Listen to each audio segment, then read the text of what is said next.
Hi folks, Doug here. Ellis Car Customs, where we put the K in cat. This is Nomad visiting us tonight. He's here on Bondo Day. He should know better.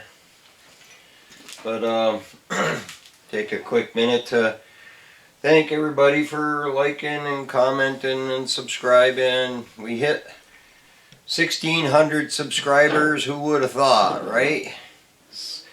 Old man in his garage with a 20-something-year-old handheld camera and no tripod and no editing software and no intro music, no fancy graphics, but we're doing it our way.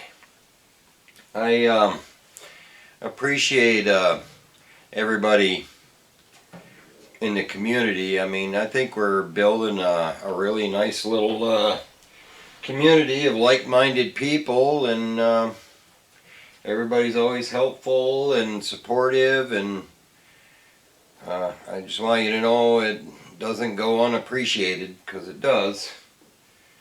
But anyway, I don't want to get too long in the tooth.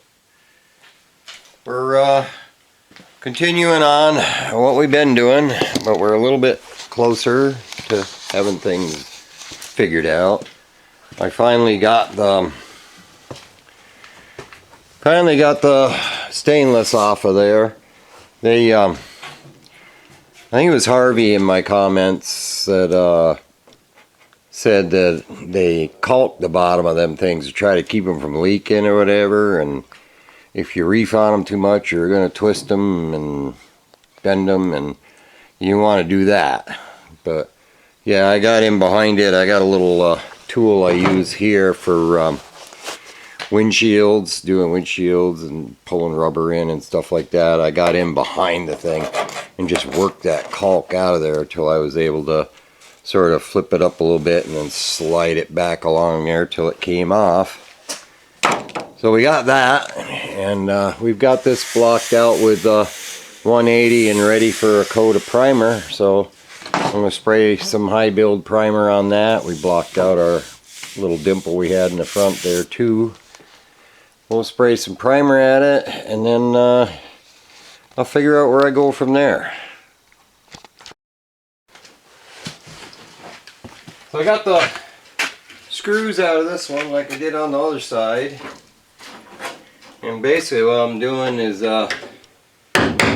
going along and chipping out this rock hard rubber.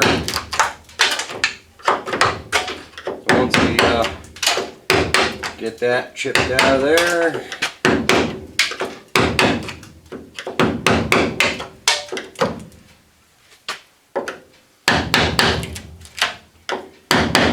like that.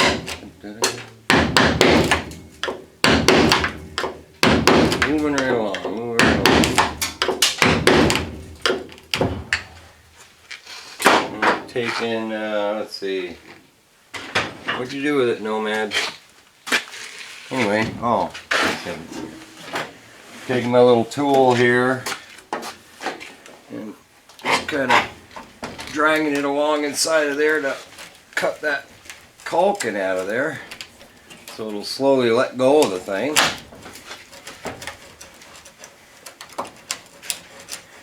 Just kind of want to go slow with it, because you don't want to bend up the stainless or anything if you can help it,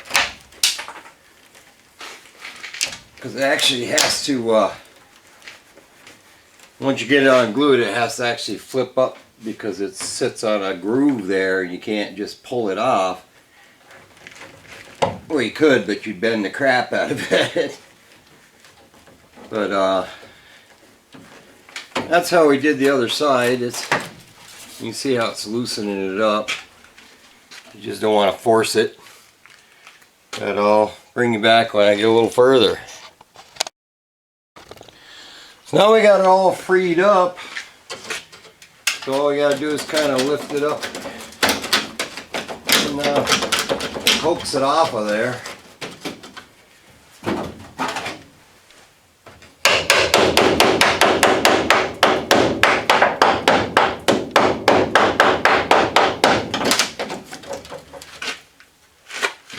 She'll come.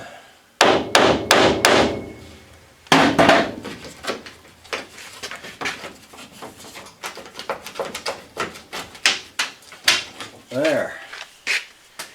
So you can see I put this caulking in there. I guess it was supposed to keep it from leaking, but it apparently is pretty good stuff. At nearly 70 years old, it was still glued in there pretty good.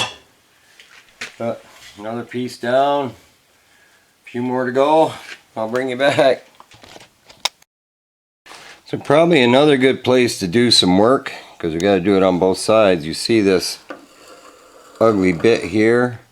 That's actually a lead joint from the factory. I'd like to think it looked better when it was new, but you can see all this is nothing but lead.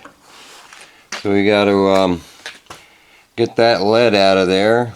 I'm not sure if I'll melt it out, or because you can use a propane torch to melt the lead out, as long as you're not going to hurt anything that's surrounding or whatever.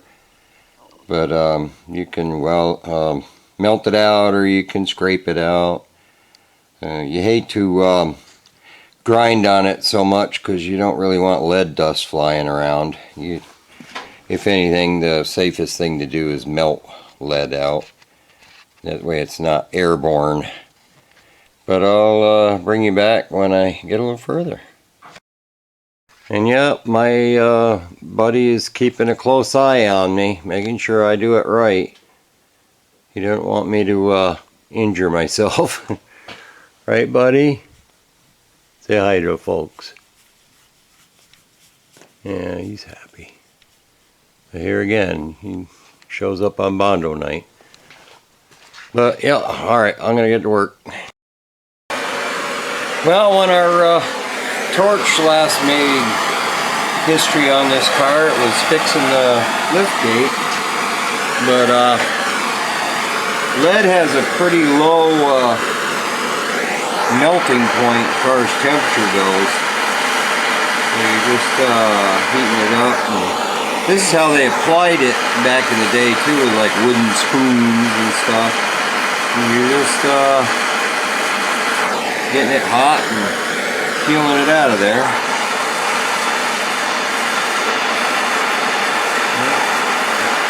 They say they did this right at the factory. You see how much they filled these things in with lead.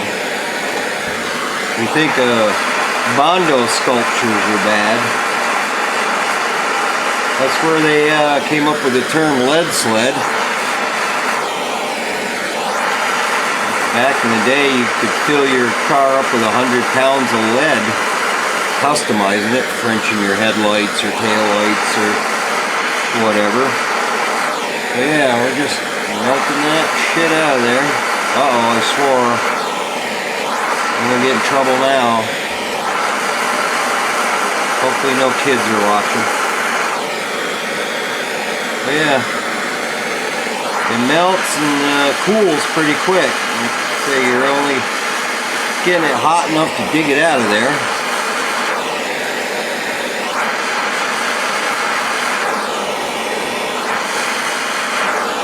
I have a feeling I'm probably going to make a metal piece to kind of bring it down and join it in. I think it'll be stronger. I'll make a metal piece here, bring it down and join it into the quarter. And I think it'll beef this joint up quite a bit.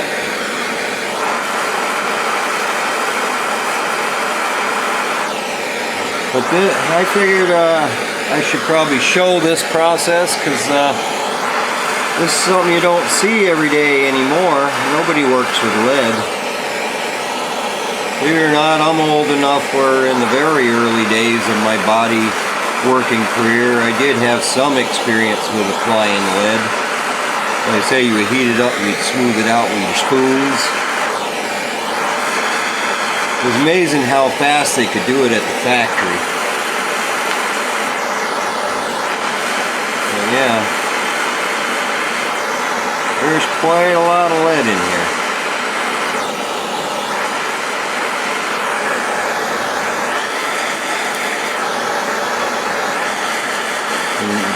Even taking this lead out, you can see that some of the panel behind has a couple little rust holes, so it's probably a good thing that I want to put some metal in there. But anyways, got the majority of it out of there.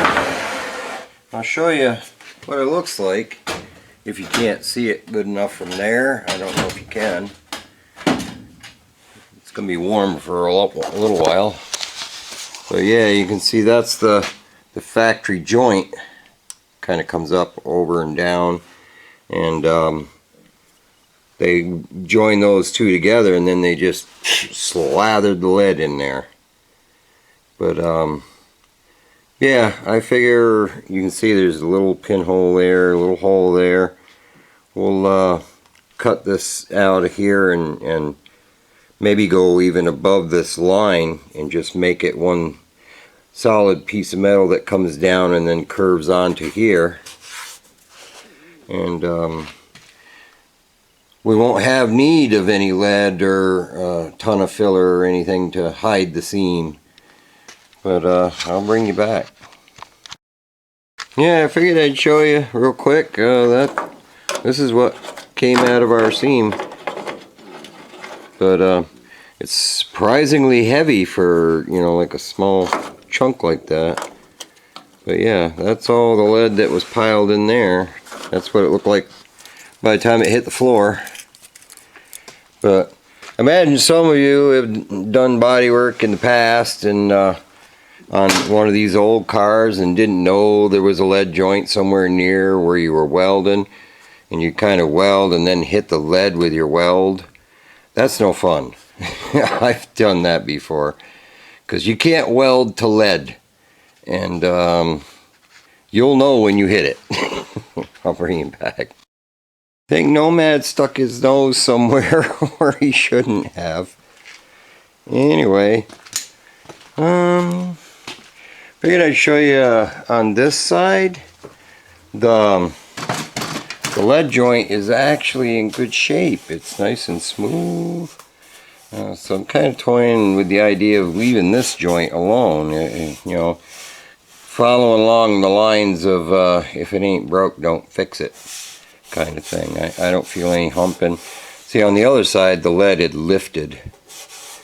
But this side here, it feels great.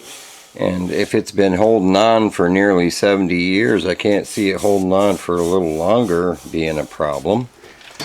But I can show you, I got the primer on our repair there. So that'll just require putting a light guide coat on there and blocking it out, and, you know, spotting any imperfections we find. So that's a good deal. But probably starting to get a little long in this video, and I don't want to do that. Right, buddy? Really, seriously, what's on your nose? Come here. You know what curiosity does to the cat. Yeah. So that's what me and my buddy got for you tonight. I'm glad you stopped by. Next video, hopefully I get a little bit further along. But dribs and drabs, that's what we do. Dribs and drabs. And thank you to anybody who visited the channels I recommended. I hope I helped them out. And we'll see you on the next one. Take care.